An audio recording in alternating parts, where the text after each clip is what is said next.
Zombie Apocalypse.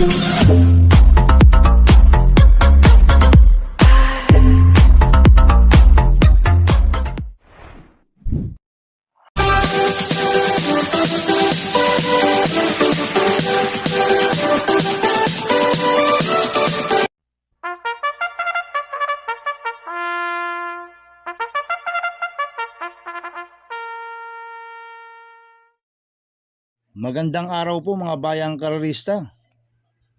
Ngayon po ay araw ng Biyernes, June 26, 2026. Karera po ng Metro Turf, Malbar, Batangas. Meron po tayong 8 karera sa araw na ito. Nandito naman po yung lingkod, Drunken Master Wangbu, aka Eloato Budoy, para magbigay ng giya at analysis sa inyo mga bayang karerista. Mga bayang karerista, start po ng karera natin at 5:30 PM. At meron po tayong carry over sa winner take all mga bayang karerista amounting 2,588 pesos and 7 pesos. Nagkadiyaduan po nung last Wednesday. Ang mga diyadong nanalo si Biglang Buhos. At nag-carry over po kay Cat Bite. Kaya sana ipagbutihan niyo po yung pagre-review. At sana makatulong po yung pagbibigay ko ng giya at analysis. Kaya bago po ako magsimula magbigay ng giya at analysis, huwag pong kalimutan subscribe, like and share YouTube channel ko po. At syempre huwag din pong kalimutan i-click yung notification bell ko para updated po kayo sa mga bagong video ko. Kaya mag-i-start na po ako sa pagbibigay ng giya at analysis. Race 1, first pick 5, cover sizes 1 to 5. May 7 kalawak po tayo dito. Ang grupo 3-year-old and above maiden race non-placers sa distance 1,200 meters. So, solohin ko na po itong numero 4, Excel. Nagagabayan po ni RC Baldonado. Last run po nito noong June 9, pang-4 kila Maris Centuries. Nagtala ng 1.15.8 sa 1,200 meters. Kaya sa akin, solohin ko na po yan, numero 4, Excel. Sa race 2 po tayo, winner take all event, races 2 to 8. May 8 kalawak po tayo dito. Ang grupo 3-year-old and above maiden race placers sa distance 1,200 meters. Puro imported po yung tatakbo dito sa race 2 mga bayang karerista. Kaya ako ang first choice ko po dito, numero 6, Miss Peacemaker. Nagagabayan po JD Hugo. Napanood ko po barrier trial niya nung June 9. Segundo kay Campil, nagtala ng 1.15.8 sa 1,200 meters. Medyo hindi pa maganda alis niyan nung barrier trial at binuka po sa largaan yan. Ang sumakay po dyan, A.R. Ramos. Pigil na pigil po ng barrier yan si Miss Peacemaker. Kaya sa akin, malaki po panalo sa akin ito, kaya siya po first choice ko. Ang second choice ko po, yung numero 8, Apple Catcher, na gagabayin po ni RC Baldonado. Itong si Apple Catcher, mabilis na kabayo po to. Napanood po yung barrier niya noong June 13. Siya po yung bandera na malayo kay Great Barrier Reef. Kaya nasigundo siya kay Great Barrier Reef sa barrier trial. Nagtala siya ng 1.14 sa 1,200 meters si Apple Catcher. Kaya sa akin, may panalo po sa akin to. Kaya siya po second choice ko. Maglalagay po ako ng third choice. Yung veterano na po sa laban na to, yung number 7, Freedom Day. Nagagabayan po ni King Flores. Ito, last run po nito ng June 9, Tarsero kala Maris Centuries, nagtala ng 1.14.6 sa 1,200 meters. Kaya sa akin, may panalo po sa akin to, kaya siya po third choice ko. Kaya ang first choice ko po, numero 6, Miss Peacemaker. Second choice, numero 8, Apple Catcher. Third choice ko, numero 7, Freedom Day. Sa race 3 po tayo, pick 6 event, races 3 to 8. May 8 kalawak po tayo dito. Ang grupo 42 to 56 split. Ang distansya 1,200 meters. First choice ko po dito numero 7, Noble Touch. Nagagabayan po ni John Alvin Guse. Ito last run po nito noong June 9. Segundo kay Buwayang Bato. Nagtala ng 1.14.6 sa 1,200 meters. Hindi po maganda alis last run yan si Noble Touch. Kaya sa akin, malaki po panalo sa akin ito. Kaya siya po first choice ko. Ang second choice ko po yung mababa sa laban, numero 4, Cluster. Nagagabayan po ni Danny Boy Camanyero. Ito, nag-vicious barrier po siya ng June 10. Segundo kay Baron of Sipocot, nagtala ng 1.18 medya sa 1-2. Pero may best time po yan ng 1.14 medya, si Cluster. Kaya sa akin, may panalo po sa akin to, kaya siya po second choice ko. Maglalagay po ako ng third choice, numero 2, Lady Sabine. Nagagabay po ni Joel Ciego. Last run po nito, June 13. Tarsero kila Grand Jackpot, nagdala ng 1.30 medya sa 1,400 meters. Pero may BSM na 1.15.2 po sa 1 yan, si Lady Sabine. Kaya may panalo po sa akin to, kaya siya po third choice ko. Kaya ang first choice po, number 7, Noble Touch. Second choice, numero 4, Cluster. Third choice ko, numero 2, Lady Sabine. Sa race 4 po tayo, second pick 5, cover size 4 to 8. May 8 kalok po tayo dito, but 7 betting in option. Ang grupo, 42 to 56 split. Ang distansya, 1,200 meters. First choice ko po dito, numero 5, Basket of Gold. Nagagabayan po dyan, Alvin Guse. Ito, last run po nito, noong June 13. Pang 10 kila Swift Andre, nagdala ng 1.28 medyo sa 1.4. Pero nung May 8 na tarsero kay District 1 yan, nagdala ng 1.13 sa 1,200 meters, si Basket of Gold. Magaling po kay John Alvin Guse yan, kaya malaki po panalo sa akin ito. Kaya siya po first choice ko. Ang second choice ko po, numero 4, Light from the East. Nagagabay po ni Joel Ciego Jr. Last run po nito, May 27, pang-anim kila Royal Salute. Nagdala ng 1.28 medyo sa 1.4.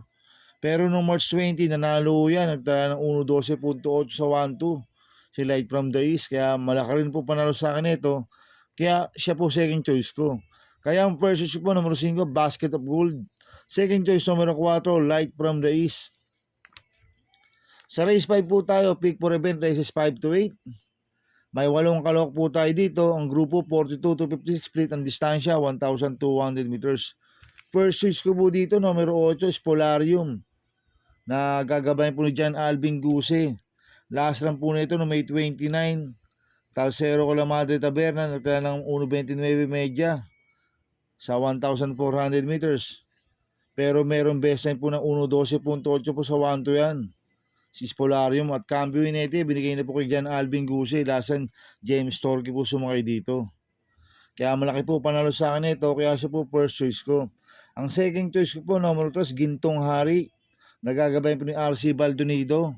Last run po nito, June 9. Segundo kay The Best of My Love. Nagtala ng 1.14 sa 1-2. At cambio inete, binigay na po kay RC Baldonido. Lasan NC Lunar po sumakay dito.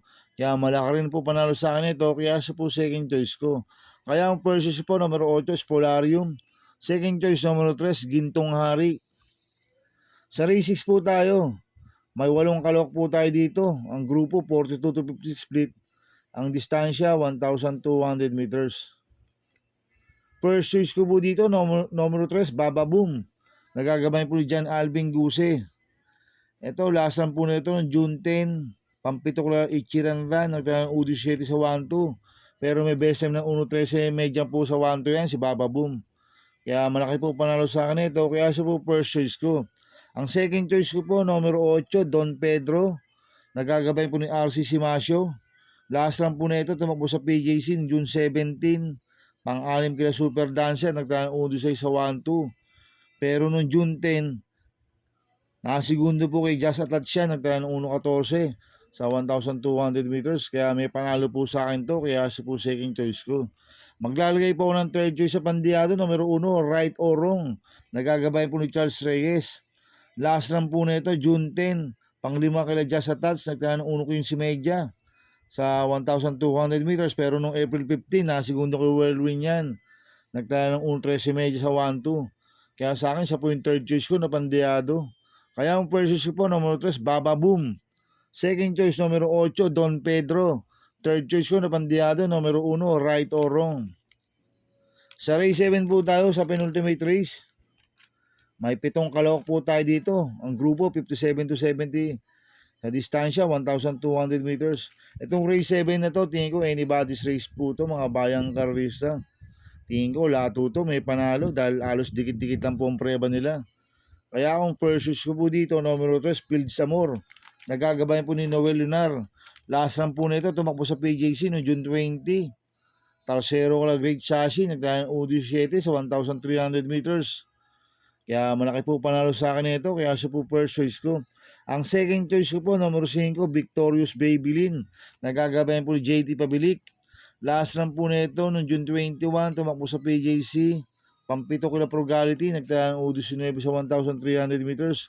Kaya may panalo po sa akin to, kaya siya po second choice ko. Maglalagay po ako ng third choice sa Pandiado, numero 4, Tapsar. Nagagabayan po ni A.R. Ramos. Last run po nito, June 10. Segundo kay Shade Green, nagtala ng 1.12.8 sa 1-2. Kaya sa akin, siya po yung third choice ko na Pandiado. Kaya ang first choice ko po, numero 3, Field Samor. Second choice, numero 5, Victorious Babylin. Third choice ko na Pandiado, numero 4, Tapsar. Sa race 8 po tayo sa last race. May 8 kalok po tayo dito. Ang grupo 17 to 41 split.